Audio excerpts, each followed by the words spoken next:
Au sommaire de ce miroir des sports, du football, du handball, du roller hockey et du cyclisme. Une fois n'est pas forcément coutume, mais c'est bien comme ça, d'un lundi à l'autre, d'aller visiter des nouveaux sports, des sports différents. Et grâce à Michel Gravier, périodiquement, on retrouve la petite reine sur ce plateau. Bonsoir Michel. Bonsoir. Notre consultant spécialiste des deux roues avec ou sans moteur. Et puis à vos côtés, Hervé Gary. Vous êtes cycliste amateur. Oui, tout à fait. Bonsoir. Mais coureur, et vous venez de participer à une très belle course, le Grand Prix cycliste de Saint-Gilles, le 35e du nom, rien que ça. Michel, ça fait partie des épreuves installées dans le calendrier des courses amateurs locales. Ah oui, c'est une épreuve vraiment habituelle du début de saison.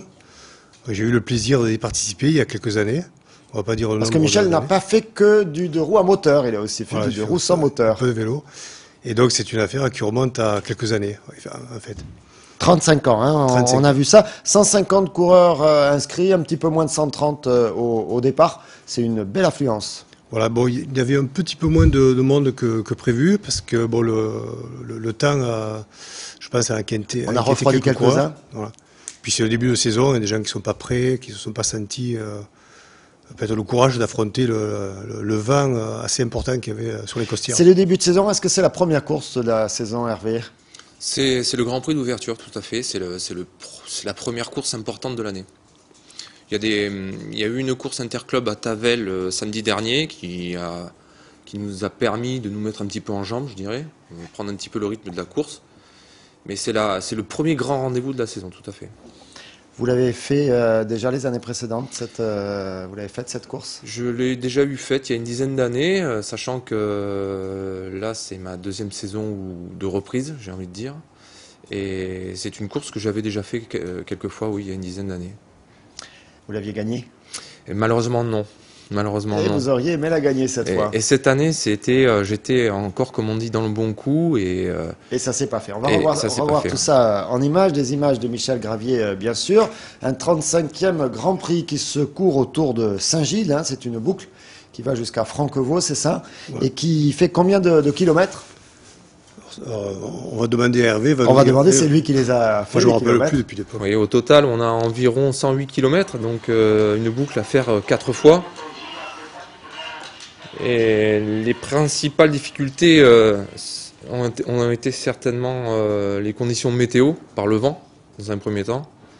Et le froid, ça allait encore, il faisait pas trop froid.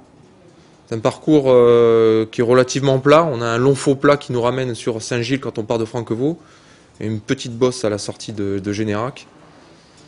Mais Là, ça monte jusqu'à Générac. Hein, donc, tout à fait. Ça permet effectivement d'aller chercher un petit peu de relief. C'est ouvert à quel coureur, Michel? Alors c'est les troisièmes catégories. Il y a également la catégorie des passes cyclisme. Et puis il y a les jeunes, les juniors. Et là on peut noter qu'il y avait un jeune de l'Amical Vélo Club Nîmois qui a à peine 16 ans et qui a terminé la course. Courageusement, il a terminé. Alors c'est une course organisée par l'Amical Vélo Club Nîmois, club dont vous faites partie, Hervé. Tout à fait, oui. Alors on va voir des échappées. Là c'est déjà l'échappée qui ira au bout, non? Pas encore, Michel? On va demander à Hervé puisqu'il était là sur les images, effectivement, je suis en tête là, sur l'image actuellement. Et c'est l'échappée qui ira jusqu'au bout. Ça doit être le début puisqu'on est encore assez nombreux. Là, c'est un petit groupe, certainement en contre-attaque, ouais, avec mon ami Martial. Est-ce que c'est les mêmes types de courses que ce que l'on voit en professionnel, avec des courses par équipe, avec des équipiers qui, dans le peloton, s'efforcent de ralentir le peloton quand un coéquipier est devant dans l'échappée? Comment ça fonctionne? Oh, c'est moins élaboré que ça. Moins structuré. Ouais, c'est moins élaboré parce qu'en fait, pour vraiment établir des réelles stratégies comme les professionnels, il faut vraiment avoir une équipe qui soit homogène, avec un niveau homogène, je dirais. Et alors qu'en cyclisme régional, on est là pour se faire plaisir avant tout et tout le monde n'est pas forcément au même niveau en même temps. Alors là, on a vu le finish avec vous, Hervé Gary. Vous étiez donc dans la bonne échappée, mais par contre, vous n'avez pas pu jouer la partie à fond sur la fin pour des petits problèmes techniques, ça arrive. Oui, trahi par la mécanique, comme on peut le dire de temps en temps. Un petit saut de chaîne à 200 mètres de l'arrivée pour le sprint final. C'est embêtant. Ouais, qui m'a privé de jouer mes chances. Alors, c'est que partie remise, vous avez une prochaine échéance, une prochaine course? Non, je vais courir en fonction de la forme, parce que quand on arrive à 40 ans et qu'on travaille, on fait avant tout du vélo pour se faire plaisir. Donc, quand on se sent bien, Vous arrivez à vous entraîner combien de fois par semaine? Essentiellement le week-end. Après, dans la semaine, tant qu'il n'y a pas le décalage horaire, on va rouler un petit peu entre midi et 2. On fait 1h15, 1h20 de vélo, 2-3 fois par semaine. Donc c'est un petit peu limité pour avoir un niveau, je dirais, suffisant pour assurer la gagne. Mais ça permet d'être quand même devant et de se faire plaisir. Oui, de jouer, au moins en tout cas jusqu'au bout, voilà. une éventuelle victoire. Donc vous finissez 5e. C'est un représentant du Vélo Club Cévenol, hein, Michel, qui l'emporte, Emilien Castor. Castor, c'est ça, oui. Avec le Castor dans les Cévennes, c'est assez logique aussi. Et puis Sébastien Carrette de l'étang de Berre, hein, qui est deuxième. Donc j'ai pas tout le classement. Voilà, donc une belle course autour de Saint-Gilles. Le prochain rendez-vous vélo, Michel, vous l'avez noté? La prochaine course, c'est dimanche prochain, ça sera pour les jeunes, donc entre 13 et 16 ans, qui sera organisée également par l'Amical Vélo Club Nîmois et qui se déroulera à Saint-Quentin-la-Poterie. Une course qui a, voilà, où l'année dernière il y avait beaucoup d'inscrits et déjà cette année elle a un beau succès. Je pense qu'il va y avoir de belles courses. Peut-être des images dans Miroir des Sports la semaine prochaine. Ah ben j'espère, on verra. Eh bien écoutez, on va essayer de prendre le rendez-vous. Restez avec nous sur ce plateau. On va parler rugby rapidement. Le RCNG était en déplacement. Alors vous dire combienième journée, j'en sais rien. La 15e, la 14e. Il y a beaucoup de matchs en retard. Il y a notamment un match où Nîmes sera opposé à Monteux, mais également le match face à Sorgues qui est en retard. Belle opération pour les Nîmois qui sont allés l'emporter à Montélimar, 25-7. De son côté, alors pas de bonus pour autant, c'est dommage, mais de son côté, attention, tout en bas, Monteux est allé perdre à Lavoult. Monteux, bien sûr, ce sont les plus dangereux dans cette poule, la poule 4. Autre résultat intéressant, Châteauneuf, si on peut juste revenir sur le panneau précédent, Châteauneuf qui l'emporte, Châteauneuf qui est un rival des Nîmois et qui est deuxième au classement. Les Nîmois sont troisième. On peut revenir sur le classement. Voilà, les Nîmois sont troisième, mais avec le même nombre de points. Donc ça se joue sur une différence de points marqués. Et les Nîmois ont 2 matchs en retard. Monteux donc a perdu pour la deuxième fois, pour 3 défaites pour les Nîmois. Il y a un match à venir. Vous le savez, ce sera le 15 mars pour les Nîmois face à Monteux, la réception de Monteux. Prochain match, attention, ce sera samedi, la réception de Lavoult. Lavoult, donc, il a emporté face à Monteux, qui se replaçait 4e. Voilà, ce sera un match intéressant pour les Nîmois. On passe au handball, si vous le voulez bien, avec une grosse soirée au Parnasse samedi soir. Une soirée couverte par Philippe Reg. Il y avait les filles en ouverture du HBCN qui recevaient Toulon 11e et bon dernier de cette ligue féminine de football. Et puis un peu plus tard, l'USAM. On verra l'USAM dans un instant. D'abord, on s'intéresse au HBCN. C'était la 12e journée après une belle victoire à l'extérieur à Mios en match en retard.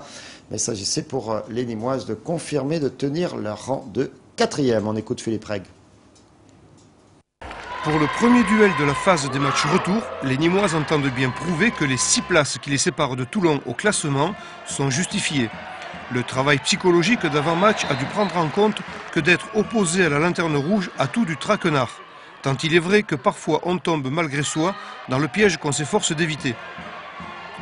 Un travail qui s'est avéré payant si on examine le score final de 35-27. En ne sous-estimant pas son adversaire, le handball Cercle Nîmes a toujours su le tenir à distance. Exception faite du démarrage en savonnette qui coûte 3 buts aux Gardoises qu'elle rattrape une poignée de secondes plus tard. Après cette mise au point, l'écart se creuse irrésistiblement. Les Varoises ne sont pas suffisamment armées pour ralentir leur chute et encore moins pour inverser le cours des choses.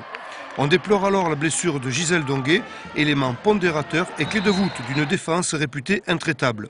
Et puis le relâchement en fin de première période et une absence dès le début de la seconde. Au total, une addition qui coûte encore 6 buts. Le reste se résume à une gestion du temps et du score. Ouais. Les Nîmois sont 4e et en temps de le rester. Madalina simulée au-delà de tout risque qui peut mettre les filles de Manuela en position délicate.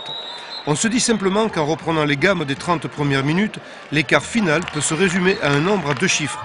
Mais le pactole amassé pendant ce temps-là ne fructifie pas aux grandes dames du public.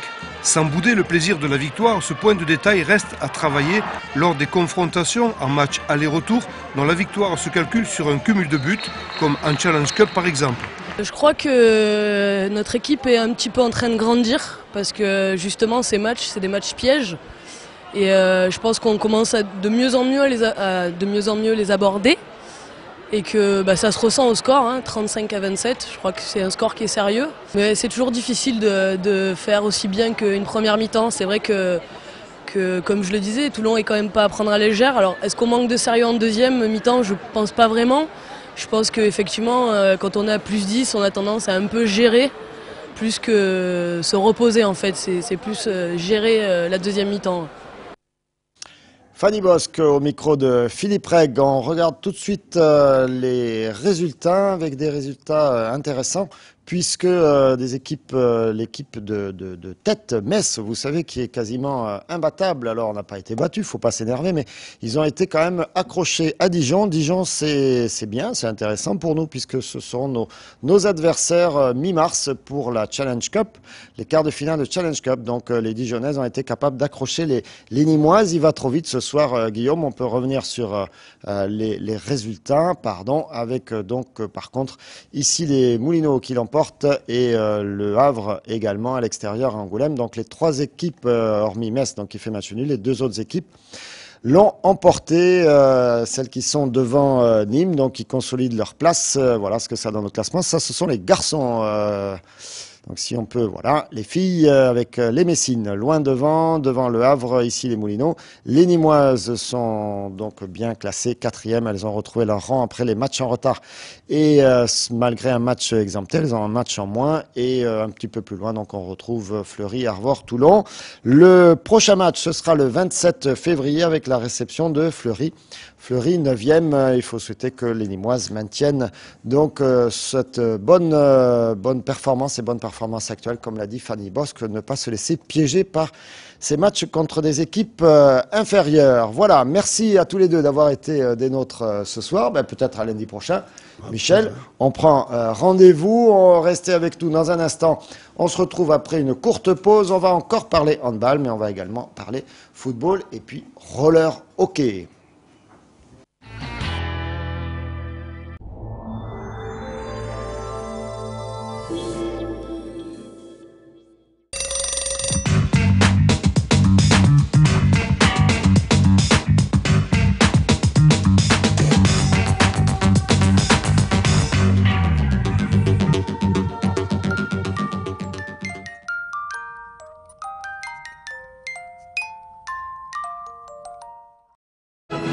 Kinépolis et de Metropolitan Opera présente l'opéra au cinéma.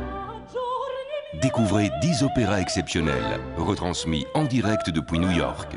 Regardez, écoutez et vibrez au son des plus belles voix contemporaines d'opéra. L'opéra au cinéma, des représentations uniques à vivre en direct sur écran géant en haute définition pour des sensations inoubliables. Infos et réservations sur kinepolis.com/opéra.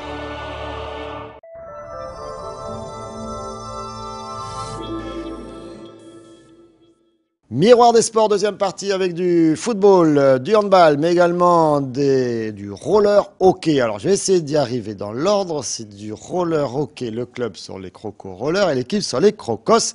Et nous avons sur ce plateau Alexandre Cocalotto. Bonsoir. Ouais, j'ai buté sur un truc finalement. Voilà. Donc, vous êtes l'entraîneur de cette équipe. Et puis, à vos côtés, Guillaume Auriol, manager général. Et vous êtes 2 hommes heureux puisque vous êtes en tête de votre classement, de votre championnat ce soir. Mais si vous le voulez bien, on va commencer par boucler la boucle handball. Nous étions toujours samedi soir au Parnasse. Les filles venaient de gagner, ça c'était plutôt sympa. C'était au tour des garçons à 20h. Les garçons 9e, l'USAM rencontrait Nantes 13e pour la 15e journée. Attention, Nîmes était allé l'emporter chez le promu nantais. C'était au match aller en début de saison, 25-26. C'était de justesse. C'était la première victoire du reste des USAMistes cette saison. Il fallait là aussi concrétiser, gagner pour rester dans la course et ne pas craindre trop ce qui se passe derrière. On va voir ce qu'il en a été. Ça ne s'est pas forcément passé comme on l'aurait voulu. Philippe Reg. Juste après la rencontre handball Cercle Nîmes-Toulon le 21 février 2009, l'USAM de son côté est opposé à l'avant-dernier de la division, Nantes. Une 15e journée de championnat en élite qui ne doit pas mettre à mal le devenir des Nîmois quant à leur maintien en division 1. A priori tout au moins. Renforcés par le joker brésilien Bruno Souza, les Nantais se montrent dès l'entame déterminés et ambitieux. Du coup, très vite, la défense nîmoise a du mal à contenir les assauts adverses et les Nantais enfilent les buts. Les Nîmois rendent coup pour coup, allant jusqu'à mener de 3 buts à la 18e minute et semblent finalement pouvoir contenir la fougue des visiteurs. Mais Nantes, par Bruno Souza et Jérémy Vergely, le pivot interposé, réagissent et rejoignent les Nîmois à 1 minute de la fin de la première période. Et ce n'est qu'au cours des 60 secondes restantes à jouer que les Gardois reprennent un but d'avance qu'ils conservent jusqu'au coup de sifflet indiquant la pause.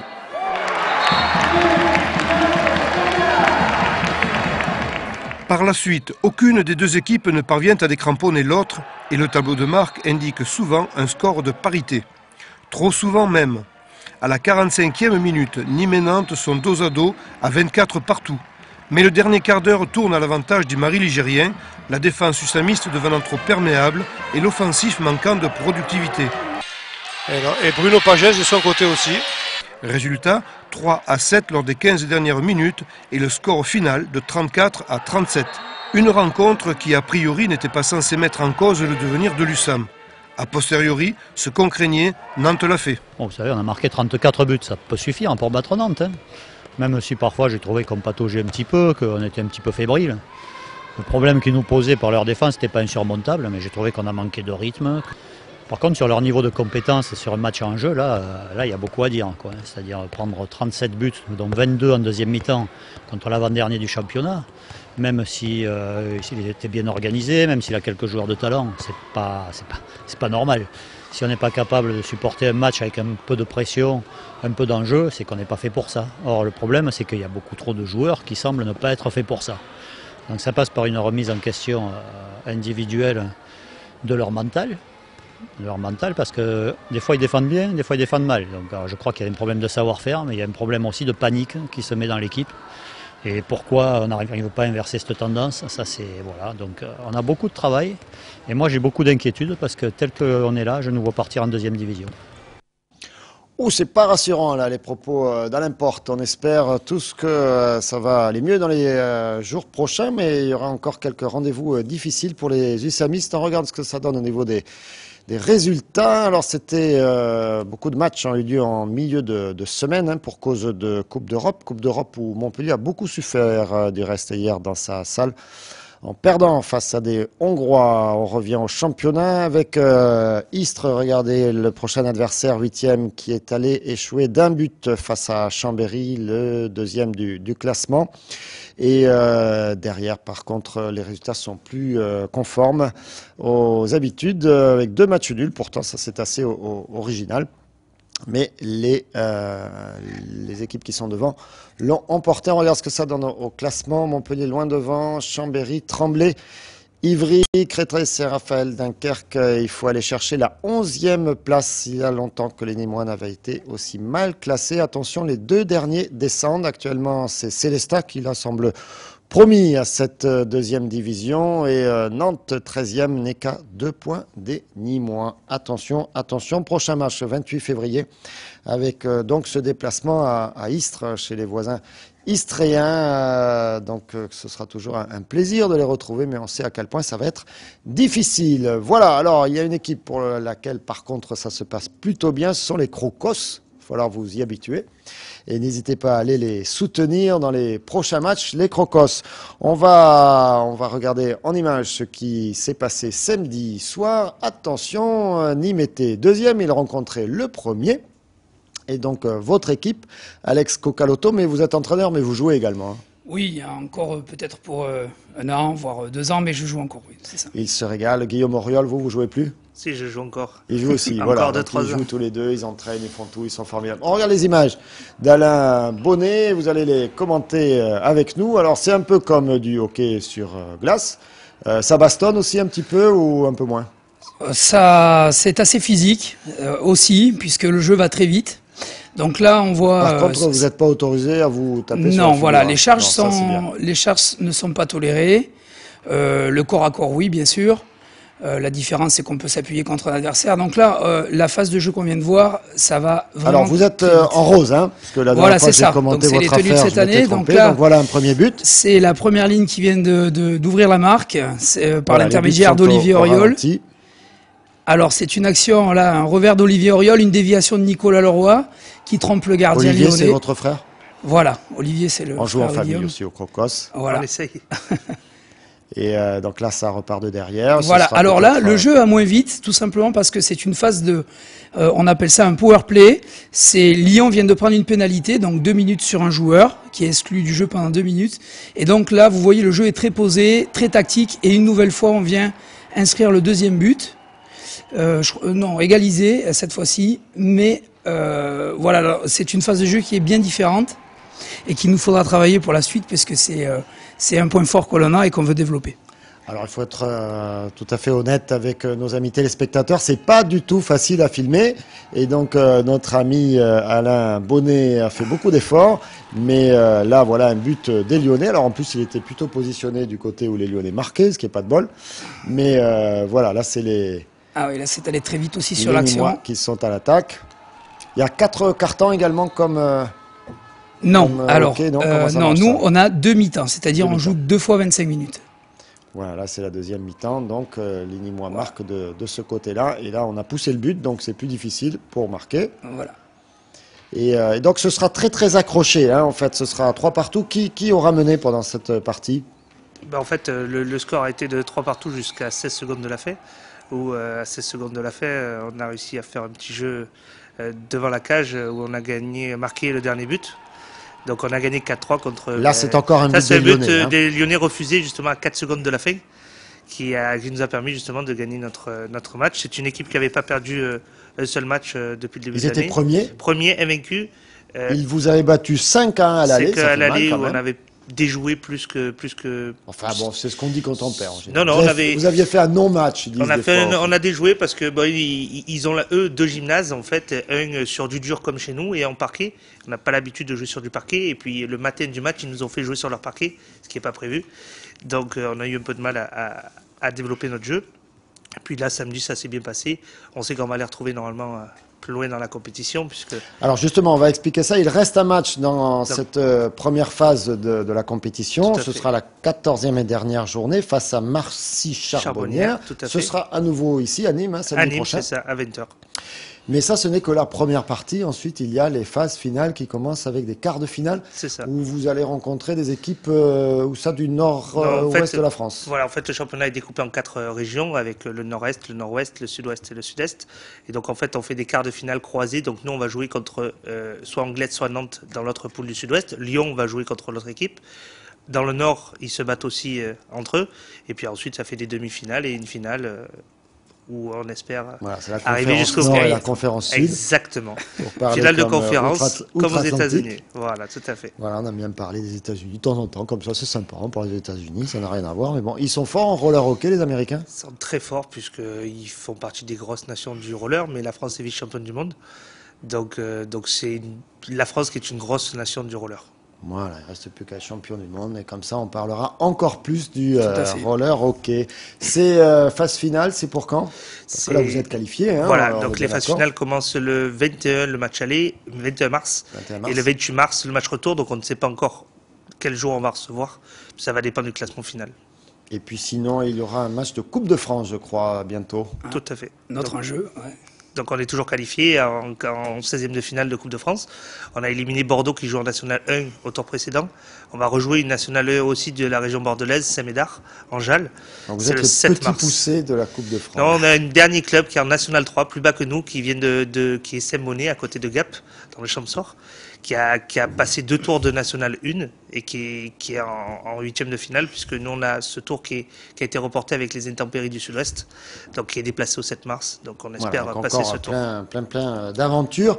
Un mot des Croco Rollers, il y a votre grand événement annuel bientôt. Tout à fait, le 4 et 5 avril. Donc là c'est le marathon de Nîmes, Nîmes en roller. Donc plus de 50 bénévoles sur la manifestation, à peu près entre 800 et 1000 spectateurs sur la journée. Des courses très spectaculaires. Des courses spectaculaires. En extérieur, des acrobaties, du slalom. Des démonstrations, du slalom, une démonstration de roller hockey aussi. Et puis surtout des coureurs à plus de 40 km/h sur une route, donc assez impressionnant, oui. Voilà, encore beaucoup donc de spectacles avec nos amis rollers, Croco Rollers et Crocos. Donc voilà, il faut s'habituer à ce nouveau patronyme. Les Crocos, ce sont les Nîmois sur des rollers. Restez avec nous pour parler un petit peu football. Vous êtes quand même supporter des Crocos. Heureusement. Heureusement, voilà. Donc les Crocos au Croco, il n'y a qu'un pas qu'on franchit allègrement. Avec des jeunes gens qui disputaient la Coupe Gambardella, c'était ce dimanche. La Gambardella, 16e de finale. Les Nîmois recevaient Martigues. On écoute ce sujet de Michel Rousseau. Dimanche 22 février, les juniors de Nîmes Olympique affrontaient ceux de Martigues en 16e de finale de la Coupe Gambardella. Les protégés du coach Grégory Meillac, qui en était au 9e tour de la compétition et avait déjà éliminé des équipes comme Cannes, évoluant pourtant en 18 ans nationaux, présentaient une formation solide où on retrouvait quelques anciens du club comme Bénézé, Garcia, Jurado ou Adel. Après un début de match équilibré, les Blancs prenaient l'initiative du jeu, mais n'arrivaient pas à conclure, notamment par des coups de pied arrêtés, tirés de la gauche, sur lesquels le gardien adverse se frisait ses jeunes moustaches. Les contre-martégots n'aboutissaient pas eux non plus, et la première période s'achevait sur un score nul et vierge. La deuxième se révélait aussi stérile, et c'est donc au tir au but que les deux équipes allaient se départager. Les Crocodilettes s'imposant finalement 9-8, se qualifiant ainsi pour la suite d'une compétition où s'illustrèrent jadis Mézy et les siens. Ça fait toujours du bien de parler du passé des Crocos et des quelques coupes Gambardella remportées ici à Nîmes. Attention, tirage au sort le 26 février, je crois que c'est jeudi prochain. Pour les petits Crocos, le match des 8e de finale sera joué le 15 mars. Allez, rapidement, il y a Montpellier qualifié, Auxerre, Haguenau, PSG, Mont-de-Ville, Paris FC, Le Havre, Nantes, Rennes, Vertou, ça je ne sais pas où c'est, Niort, Châteauroux, et puis également Guignon, Lyon et Lille ou Nancy dans un match à jouer mercredi. Voilà, ça a des parfums de Ligue 1, cette coupe Gambardella. Bravo en tout cas aux jeunes Nîmois. On revient sur Nîmes dans un instant, mais d'abord on remonte les classements avec le national et les Arlésiens qui jouaient gros samedi soir à Arles dans leur stade de Fournier face à Cannes. Les Cannois 6e, les Arlésiens 3e. C'est pas facile en ce moment pour les Arlésiens. Michel Estévan le reconnaît volontiers. Ça a été difficile également samedi soir. La semaine mal engagée avec cette défaite à Rodez en match en retard. Pas de défaite quand même samedi soir. Un match nul 0-0. On écoute le résumé avec nos reporters de Choc sur le terrain. Bien tiré, ce corner bien renvoyé par la défense. Attention, ça cafouille un peu. Poirier qui a du mal. Et ça sera... Non, qu'est-ce qu'il dit? Deux équipes qui n'ont pas envie de se découvrir. Attention à ça, ils sont très bons dans les petits espaces pour après élargir. Et le bon centre, heureusement, il n'est pas appliqué. Et Jesse Moulin a pu s'emparer de ce ballon et relancer rapidement sur Jean-Charles Cyrili. Koulibaly. En tout cas, on voit deux équipes qui essayent de poser le jeu. Ça joue bien au sol. Ouais, à l'image d'Enani là qui a posé le pied sur le ballon. Il écarte sur Niom qui a pris le couloir. Niom qui a un peu de temps, qui va centrer. Le ballon qui s'envole. Pour Enani, la première occasion pour les Arlésiens. Venu. On a cherché la tête. Attention. Enchaînement. Quelle occasion là. Et en tout cas plus incisif les locaux. dans les opportunités. Attention, parce que derrière, il peut y avoir une escapade. Arrête de dissimuler. Au Vélodrome, attention, c'est bien tapé encore. Il était tout seul. Attention, tombé de Baldi. Baldi cadre pas, heureusement. Et allez, encore ce jeu direct, là, on cherche à mettre devant les buts le plus rapidement possible. Attention, la frappe pied gauche, qu'elle est belle, et dans les bras. Ça, ils ont un bon coup à jouer, ouais, il ouvre bien, et Nani. Oh là là. Que c'était dommage, c'était bien amené. Allez, Niom. Bien joué. Ah, bien fait, Niom. Pourquoi pas là? Pourquoi pas maintenant? Il n'a pas pu bien appuyer cette frappe de la tête là, Nani.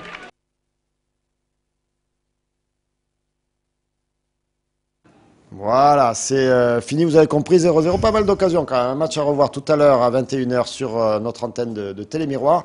Mais on regarde vite ce que ça donne au niveau des résultats. Non, pardon, on va écouter d'abord les réactions. Michel Estevan, entraîneur, coach gourou, si j'ose dire, de l'AC Arles. Et puis également Jean-Charles Cirilli, un des défenseurs de cette équipe. L'objectif, c'était surtout de ne pas se faire attraper par Cannes. Là, maintenant, le nul, bon, on aurait préféré avoir la victoire, c'est sûr, pour s'éloigner un petit peu d'eux. Mais bon, le match nul, sur l'ensemble du match, je pense que c'est équitable pour les deux équipes. On vous a senti un peu frileux en fin de deuxième mi-temps, alors que la première mi-temps était partie quand même un peu sur le chapeau de roue avec du rythme. Ouais, il ne faut pas oublier qu'on a eu des matchs tous les 3 jours.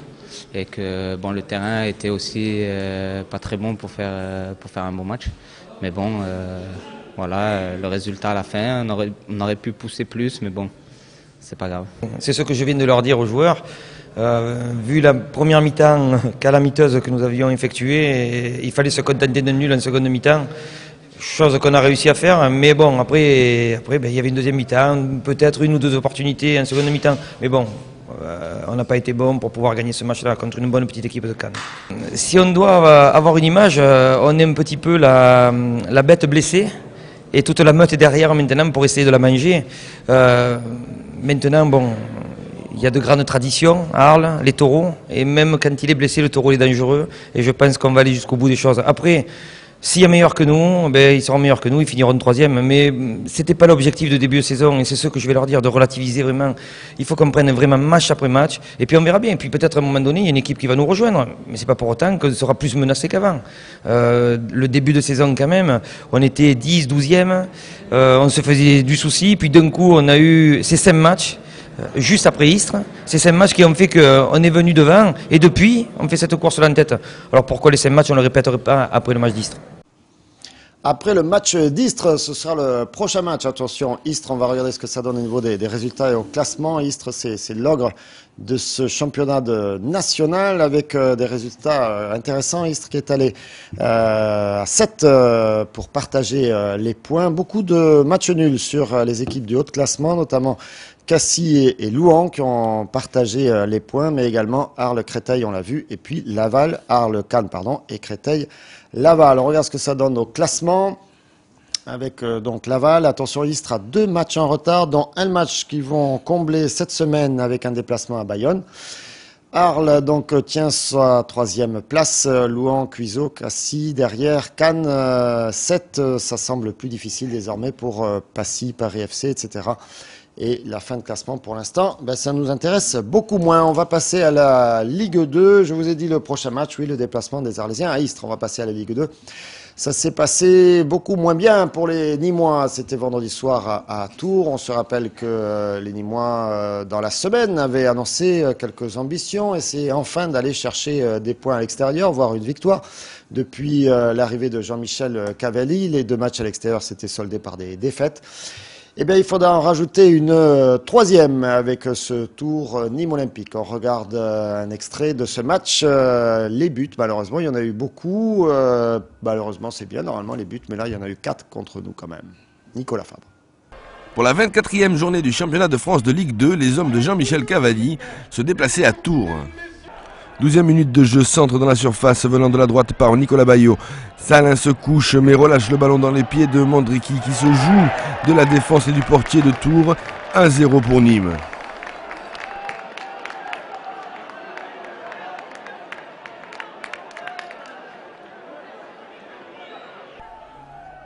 À la 25e minute, un coup franc de Nicolas Baillot, puis un relais de Paul Maisonneuve en retrait pour Mandriki. Mandriki qui frappe une reprise de volée, mais le portier était là.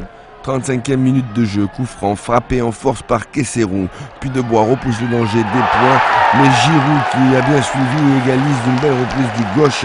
Un partout, la défense limoise est restée statique sur le ballon repoussé de Nicolas Puy-de-Bois. On est tout proche de la mi-temps et à la 43e minute sur un coup franc vicieux de Kesserou, encore une fois au premier poteau. Puy-de-Bois est surpris, accompagne le ballon dans son propre but, 2-1.